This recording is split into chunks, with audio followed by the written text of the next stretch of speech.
masih menyoroti upaya revisi Undang-Undang Pilkada oleh Parlemen dan aksi unjuk rasa penolakan terhadap apa yang sudah diputuskan dan hendak disahkan di Parlemen. Kita akan kembali berbincang dengan ahli hukum tata negara dari Universitas Brawijaya, Aan Eko Widiarto. Mas Aan, tadi pimpinan DPR diwakili Sufmi Dasko Ahmad ini mengatakan memang hari ini tidak quorum, peserta rapat tidak memenuhi quorum, maka rapat paripurna hari ini ditunda dan tidak bisa dilaksanakan. Jika pernyataan ini dikeluarkan oleh pimpinan DPR, apakah memang hari ini benar-benar tidak akan bisa dilaksanakan rapat paripurna atau bisa dijadwalkan ulang di hari ini juga sebenarnya berdasarkan mekanisme yang tersedia, Mas Aan? Ya, memang tentunya ketentuannya ada di dalam tatip DPR. Ya, dalam tatip DPR itu jelas kalau tidak quorum maka ditunda dalam waktu 30 menit. Ya, nggak quorum juga, nah ini harus dijadwalkan ulang gitu. Sehingga ya dalam hal ini ya tentunya ini harus dikawal juga ini oleh publik ya. Jangan nanti nunggu lengah. Ya lewat hari ini kan nanti jam di atas 00 itu sudah lewat hari kan begitu. Iya.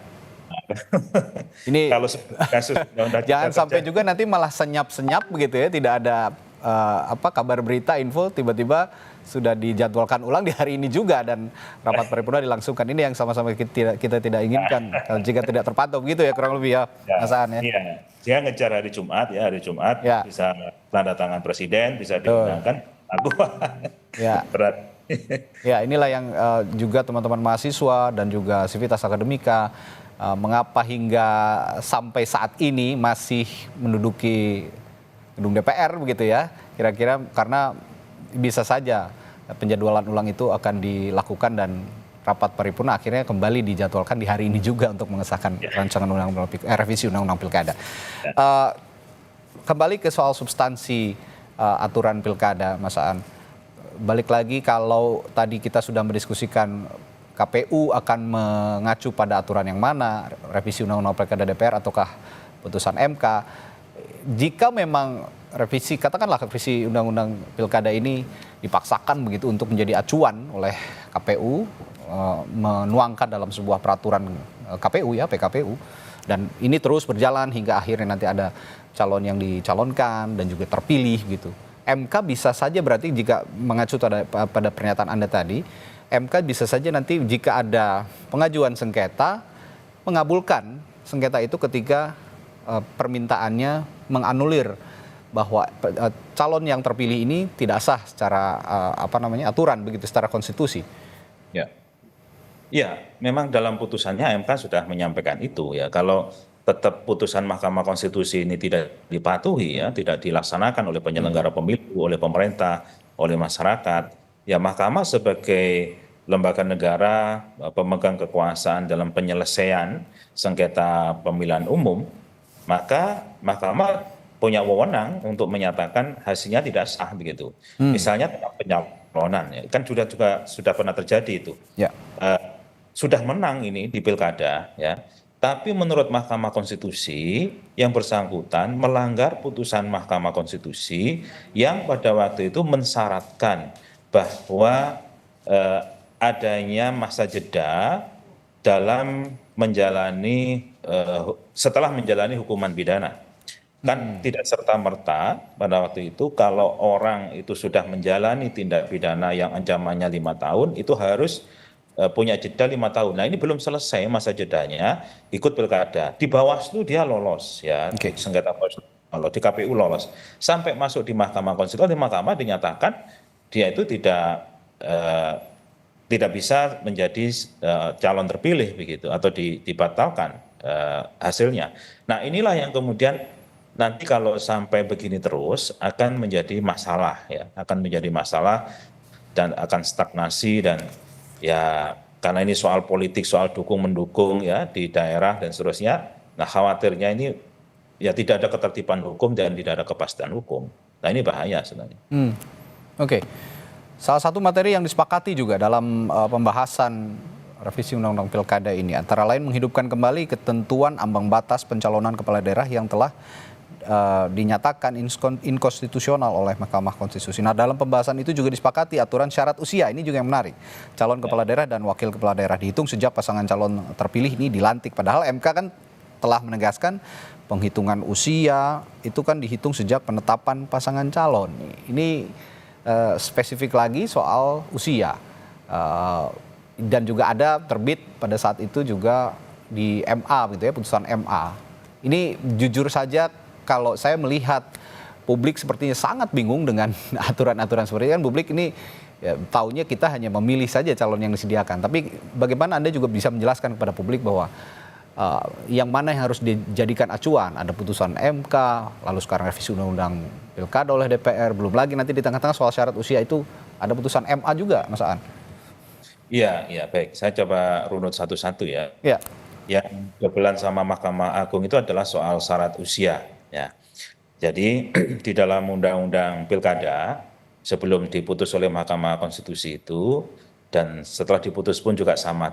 MK pun tidak mengubah redaksional ya, tidak mengubah redaksional soal usia ini. Mas. Nah, jadi dalam Undang-Undang Pilkada ditentukan usianya itu adalah 30 tahun untuk calon gubernur dan wakil calon gubernur ya.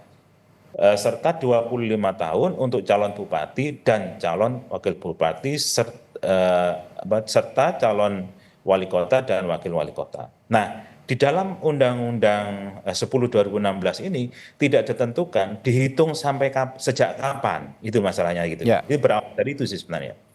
Jadi di pasal 7 ayat 2 huruf E ini tidak diatur ngitung 30 tahun sama menghitung 25 tahun itu dihitung sejak kapan.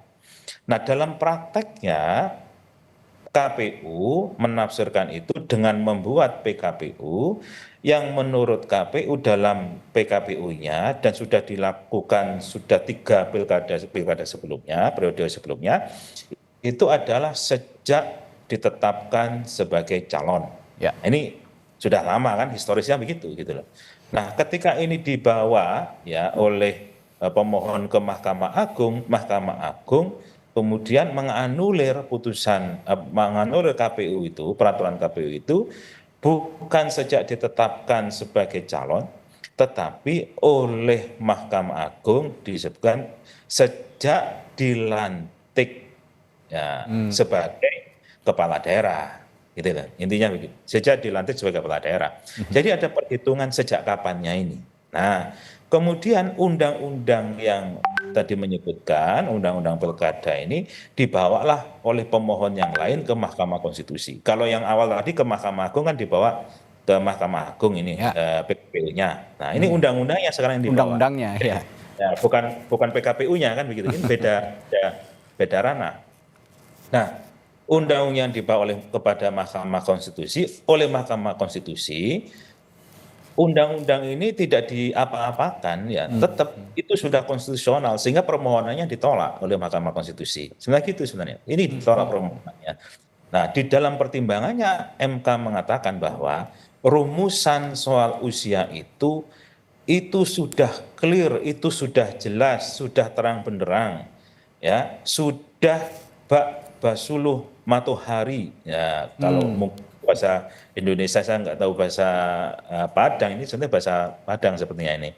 Seperti matahari yang terang gitu, tidak perlu didefinisikan lagi, sudah kelihatan, sudah kalau orang Jawa ceto welo-welo begitu. Nah, sehingga tidak perlu ditafsirkan sejak kapan. Sejaknya itu adalah sejak ditetapkan sebagai calon. Nah, itu oleh Mahkamah begitu. Ya. Sehingga sama dengan bunyi dari PKPU kalau menurut Mahkamah kan gitu kan. Nah, sehingga dari sinilah sebenarnya mana yang kemudian nanti akan diturut oleh KPU maupun oleh masyarakat.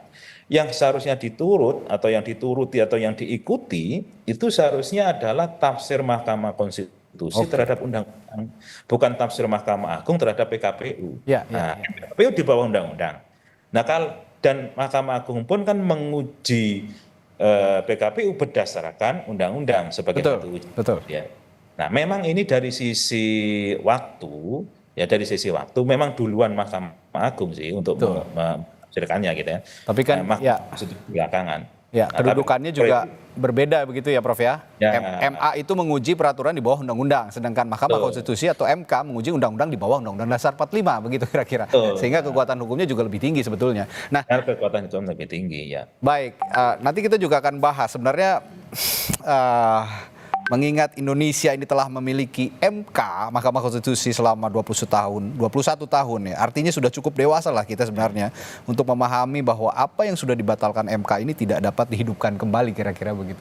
Saya akan tanyakan nanti setelah jeda kepada Prof. Aan, apa logika berpikir DPR seperti yang kita saksikan sekarang sebenarnya bisa Anda baca, Prof. Aan, ketika ini seperti tidak punya kedewasaan berpikir bahwa kita sudah 20 tahun memiliki MK dan putusannya sudah final and binding, tidak bisa diubah-ubah lagi. Saya akan tanyakan hal itu sesaat lagi di Breaking News Kompas TV. Tetaplah bersama kami.